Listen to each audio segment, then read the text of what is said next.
morning. Yes, I'm driving, so I will be careful to keep my attention on the road. But I wanted to share with you kind of how I like to start my day, which is with the statement, I am meant to live in peace. You should try it. I am meant to live in peace. And then I would point out that the opposite of peace is suffering. So we all have a tendency to linger and dwell on thoughts that we have, and that causes us some psychological suffering, some agitation, or some acute, painful suffering. And that really has to do with how we respond to our thoughts. And the thoughts really are generated by our brain based on circumstances or based on personal experiences that we've had. I like the statement, and I agree with this, that essentially, we have this personal narrative in our head based on our thoughts, our memories, how we think of our story, our life story, and it's primarily fiction. It really is not true.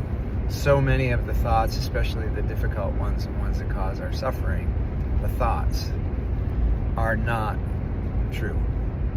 And I like that concept, and with that concept you can find some peace. With that concept you can detach from your thoughts and not become your thoughts, and the thoughts do not need to make it onto the pages of your personal narrative. Let's think of circumstances. Let's have those be observable facts, whether they're historical circumstances or current circumstances. Any circumstances in the future would be ones that we imagine, right? I imagine what next week is going to be like. But let's have the circumstances be observable facts. Fact, I am driving in the car. I am on Route 16 north in New Hampshire. I am on planet Earth. Fact. And I can think of all the other facts of my life. And then I may have thoughts about those circumstances. And those thoughts may bring me joy. Go with those. Why not? Soak in those.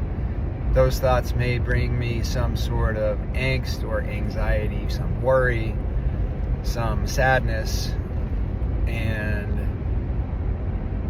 those emotions are generated by the thoughts, and they may influence my behaviors and how I respond action-wise by either doing something or not doing something. And if we play that back, the circumstances that generated the thoughts that created the emotions that influenced the behaviors, there may be a pretty significant breakdown between where the truth is and how I am behaving, the choices that I'm making.